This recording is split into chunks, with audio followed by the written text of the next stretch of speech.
still try to be as good as you can, even though humans are imperfect.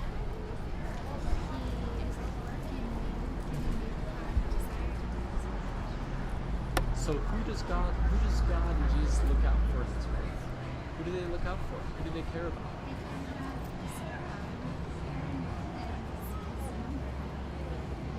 Do you believe that your prayer? Do you believe that your prayer to Him for things that you need or want affect what you get in this world?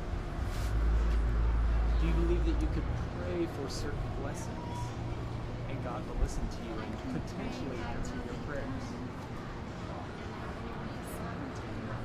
Wouldn't His will just be done anyway?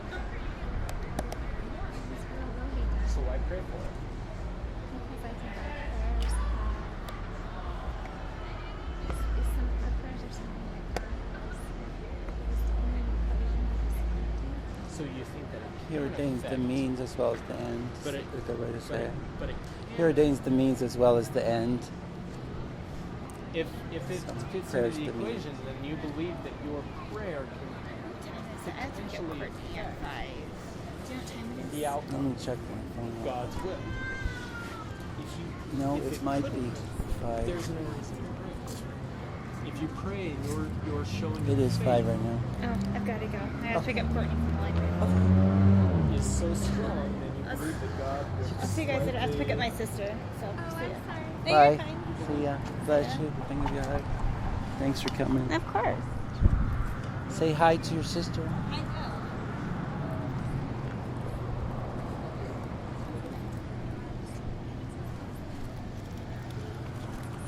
All right.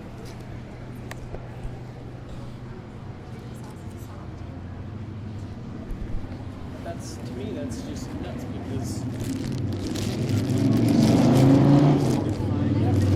we define God this way, and if I come at them with this piece of logic, we define God this way. God's will.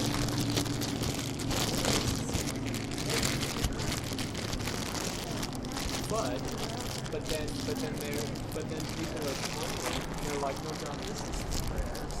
And based on the faith, He goes this direction. It's like, well, which one is it? I can't imagine a world. If God exists, like I said, that's a possibility. If God exists, and He sent us to this world with a set of instructions. And then once we came here, we were completely just, our minds were lost, and we have no recollection of Him as being our Father. No, I know Him because humans told me. No, there's several societies in this world who don't know that because nobody has ever introduced that to them until missionaries come along and introduce that.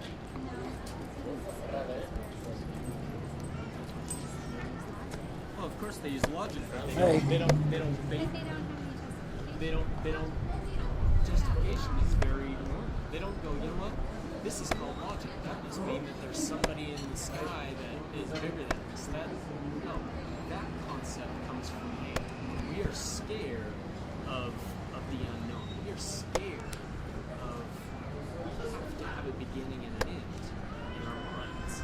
The thought of eternity scares the shit out of us. So what do? We create a story to make us feel better about things. That's a claim, right? It's a claim. I am. Read. It's a claim, but Reed is very nice. I appreciate well, it. you guys have been talking a long I time. wasn't sure at first because he kind of acted mad at us when we handed him a track. But then, you know what? He came around and he said touch. I'm not So I appreciate that. Well, the thing is, I realize there's alternate explanations for everything, but an alternate explanation doesn't constitute an alternate explanation doesn't constitute a refutation. I don't have an It's explanation. That's the thing. Well, and that's why we're pointing you to uncomfortable with there Christ, being because no- Christ is the only explanation. Jesus is the only one who can make sense of the God of the Bible, the Christian worldview, that can make sense of what you're doing as a person who's trying to understand and trying to be a good person and all of that. No, but see, that's the thing, is people, generally speaking, go, I need an explanation. I don't want to not have an explanation before I die. Right. And they find an explanation. And they go, okay, well, this is God's plan for us. But how do you know that's true? I don't, that's why I don't follow Okay. it. But I think there are a million signs in this life that people need Go. explanations to stuff. Humans crave explanation. Yeah, I think we do. I'm a very logical person. So when I talk Because to we're people, creating I something. frustrate my girlfriend like crazy. Yeah. Because when we have conversations, she's like, you're just so logical about everything, and like suddenly emotion is gone. You're just logic. I get that. Is logic the goal? Logic is we good. crave explanation, and so it's very normal for us to go, well, all I remember is suddenly being about 8 or 9. I don't really necessarily remember being younger. I definitely don't remember anything about birth. And when we've seen people in this world die, we don't ever hear from them again. I wonder if they carry on. Like, it's very logical for us to wonder outside of what we know. And I think that knowledge, or that lack of knowledge, generally speaking, scares us. It scares the typical human. And I think a very long time ago, Well, the fear of the Lord is the beginning of wisdom. is the what? The fear of the Lord is the beginning of wisdom. I don't think there should ever Not be a fear all of the Lord. fear is. Well, I don't think there about should ever be a fear of It's talking about God. reverence. reverential for God. awe. It's like it is fear, since that you should not fear anything. Like when you drive past Compared a to- police compared to car God. and you're going 20 miles over the speed limit, you take your foot off. And fear accelerate. being in a fear being in a wrong relationship with the train that's going down the track. It only makes sense. It only makes sense to fear being in a wrong relationship with your Creator. To be in See, rebellion against your Creator The thing with is the something train you is very should- easy to understand, because I know for a fact what happens when, fact, borrowing what from the happens Christian worldview. Yeah. when you are in a wrong relationship with the train. You know, Yeah. I know who's gonna lose, and I know that for certain. Well, Even if this Okay. is all a dream world based on reads. but if it was mind. all illusion, then you wouldn't know what's going to happen when that train hits you. It might be the best experience No. of your life.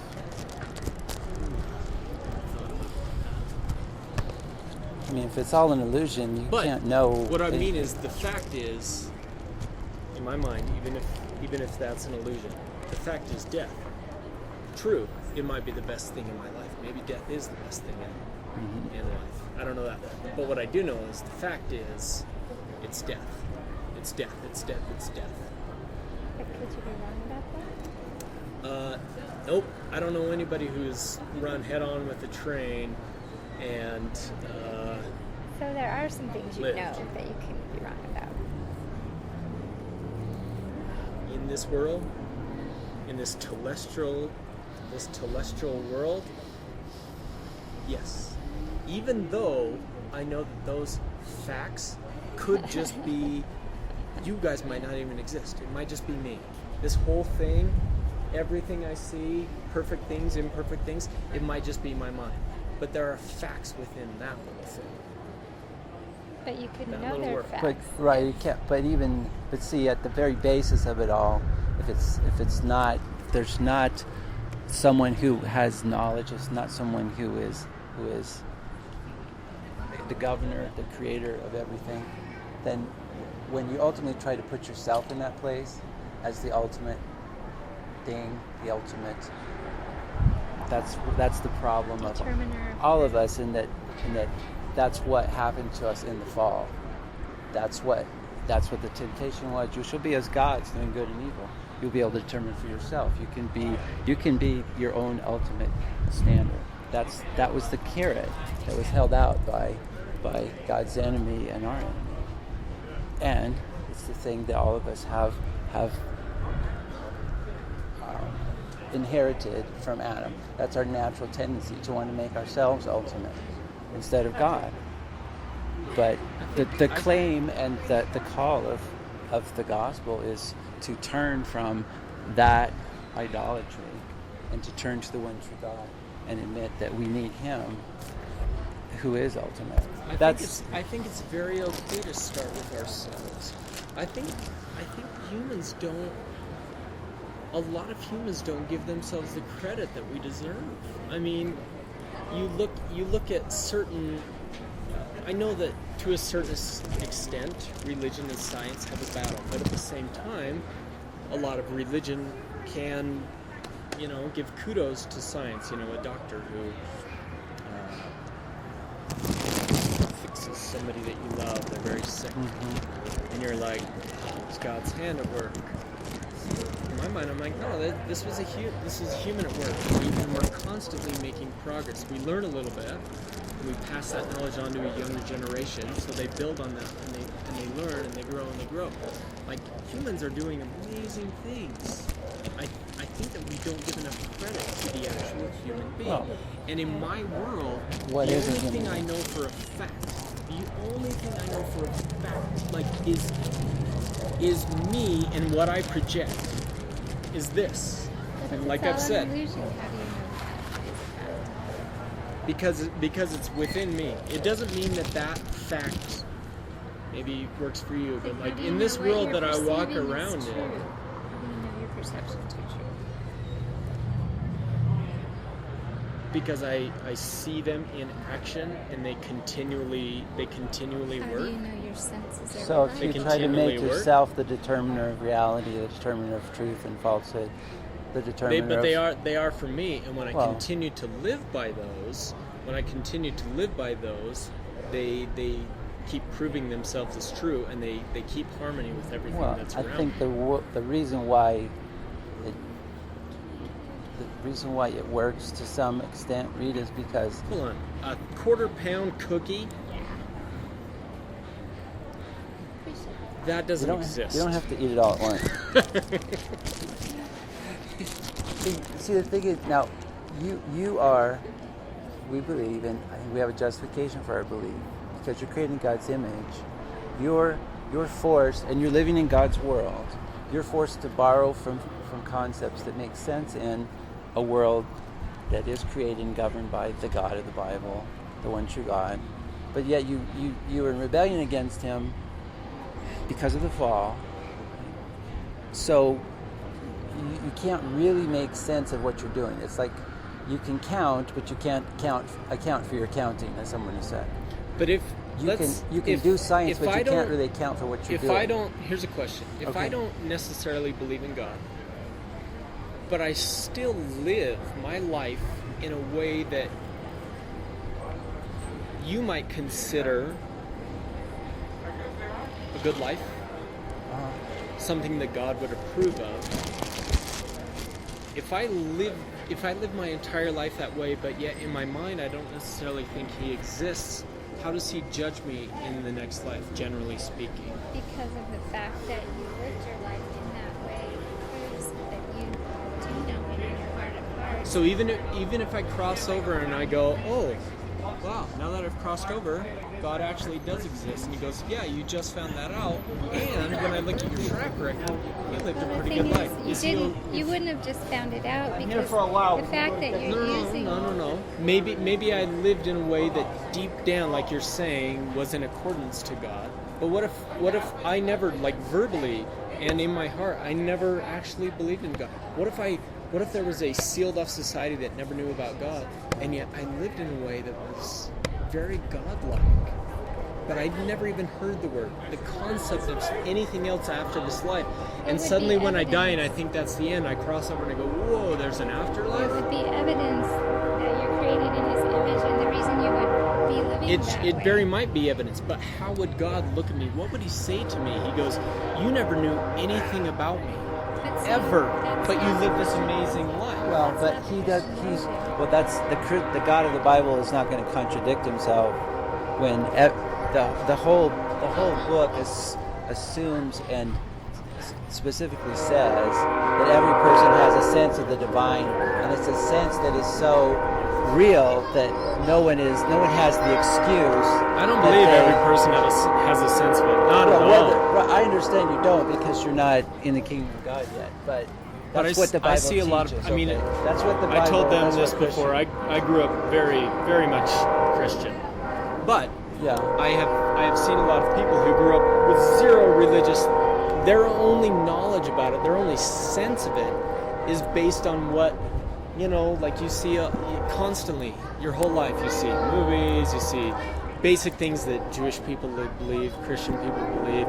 You talk to friends, and that's it.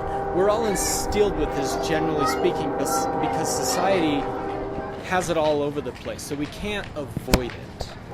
And so we learn what, even if your parents aren't telling you about it, you learn what God is because it's brought up in whatever, any kind of media, friends, stuff like that. But if you have never been taught that and you never feel it still can be a very foreign thing to you, even though you understand what most people believe God is. You can't avoid it. But I do believe that if you were to live in isolation, if you were somehow raised by wolves and you survived, I do believe that you would not know what God is.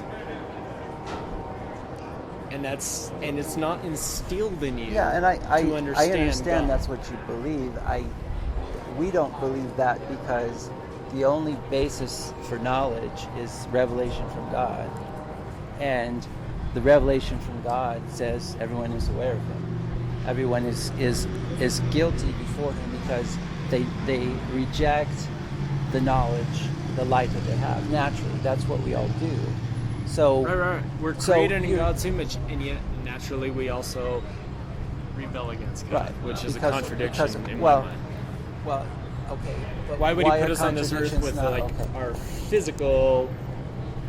If we're not like him physically, we're physically imperfect, we're spiritually imperfect, we're mentally imperfect, and yet we're created in his image. Well, we are all created in his image, but Adam and Eve rebelled against God, as we talked about, tried to grab for that brass ring of godhood. They were deceived into doing that. And so, yes, we are all fallen, but we still have the image of God in us. We're not. What is the image? The image of God is that we have personality, we have conscience, we have the ability to actually know things. Right and wrong. We can make sense. And did God give us those things? Yes, they're all gifts. See that image to know things. That's what I'm saying. If God gave that to me, in my life, I have used that to realize that the idea of God doesn't exist. So how could I be implanted with that's something? A claim. Okay. How could I be implanted with something that when I use all the resources, I'm a fairly smart, generally speaking, on average, I'm on the smart side. Yeah, I don't know that. If that was instilled in me from a God, and I'm going to run with that. I'm going to use all these natural things that I have, accept who I am, and I'm going to run with it. But how could those things lead me away from the concept of God if they were given to me from God? But they don't. I mean, the thing is, they do very much so. The claim, okay, that they lead you away from God, like logic, science, morality, all of which can only be made sense of if you have the God of the Bible who is in control of everything. Laws of logic are universal, immaterial, unchanging. Laws of science are something that can be made sense of in a world where we can trust that the future is going to be like the past. You can't do science without induction, without that trust that what God said in Genesis chapter 9 is true, that he's going to maintain the world as it is until it ceases to exist. That there's laws until the world ceases to exist. Until the universe. Is that on its own, or is that under his hand? He will destroy it and create a new universe. Why will he destroy it? Because it's fallen. Because of fall of mankind was so catastrophic that Christ came. He didn't only come to save us, rescue us, bring us into a right relationship with God, but there's a cosmic kind of restoration that is in the ultimate picture as well. He's going to restore everything. But did we come here? Isn't one of the reasons we came here for free will? Well, why are we here? Why are we here for free will? Well, I don't say that. I don't. Okay. Free will is God. Only God is ultimately free. We have a contingent freedom. Our freedom is based upon our creature status. You're free to do what you want to do. You want to do what you want to do is based on your nature. Just like if you put a pile of hay in front of a lion and a pile of steak, you know it's going to go for it because it's nature. I'm gonna go for the steak as well. Yeah, steak is better than hay. But because you're fallen, if I put truth in front of you about God, and then I put a whole pile of falsehood that is going to make you autonomous, make you ultimate, you're going to go for the pile of stuff that's false, but it's going to make you feel good about yourself. That's an autonomous. His IQ is 132. Who doesn't need Jesus. What's the point of that? What's the point of it? Ultimately, it's Okay, God's so glory. if you don't think we came here for free will, what did we come here for? Well, everything according to the Scripture was created for God's glory, to show God's greatness, to show His attributes and His character. So we're pawns for him to feel great about himself. No, it's not. He doesn't need to feel great about himself. He's doing it. He's not doing. There's no lack in God. God didn't create because there's any lack. He created because He wanted to display, and it's for our good. If there had not been the fall, we wouldn't have sickness, death, hell, all of that. But God allowed it. God ordained it. Yeah, but if we hadn't had the fall, we wouldn't exist at all. It would just be Adam and Eve on their own, hanging out in the garden. Well, we wouldn't exist without their fall. So their fall is that's not true. It's a fall, and it's also glorious. I mean, at the you're same assuming time. that sex and kids are all part of the fall, and correct. That's not what Scripture teaches. I mean, God, children are getting they didn't know anything. They didn't know anything about that. They're just roaming around like idiots. Scripture. Well, no, they not idiots. I mean, yeah, idiots. And Eve took the fruit, and she was going to get kicked out of the garden. And Adam said, "Well, I've been commanded certain things that cannot happen now if you're gone. So I need to follow you. So I'm going to eat the fruit, get kicked out with you, well, and then we're going to understand this." If you can pull that from Genesis 3, no, I don't think you can. I mean, we don't have the full picture of exactly. It's more of a zoomed out view. Picture of anything. Well, true. We don't have the full picture. We don't need the full picture to have truth. God gives us what we need. We're responsible, and B, there's enough light for even that person in the jungle. God can save anyone, anywhere, at any time. But there's the means that He ordains is the preaching of the truth about Himself and about ourselves. See, is it bad to start with ourselves? Well, self-understanding is very important. Mm-hmm. But how do you really know the truth about yourself? If you're going to exclude I just said revelation two. from God, why would You don't necessarily exclude it. You start with yourself, and you look around you, and you examine everything around you, and after a while you see something that makes sense, and you expand your walls a little bit. You don't look at something super far off, and you have to understand that revelation from God. If you were just a clean soul and you just came here and you didn't know anything, that idea seems pretty far off. You know, it may be true, but it's fairly a far off kind of thing. So when you start with yourself and you start building around you logic, you know, it's the principle you get on an airplane. In case of an emergency, oxygen masks may fall around you. What do they say? They say, make sure it's on you. Make sure yours is secure before you help anybody out. We have to take care of ourselves. We have to understand and take care of ourselves first and foremost. Once we do that, we can start looking outside of us and build upon that. We can save somebody. We can help somebody. We can look at other pieces of logic and see if they make sense with what we are in our core. Logic, can you explain to me logic as far as you? Is it universal? You know, I know I understand what you're saying, and I'm not sure because I don't necessarily sure what universal is, because it very well may be that this is all my imagination. Logic to me means that what I do is going to give me an outcome that is in harmony.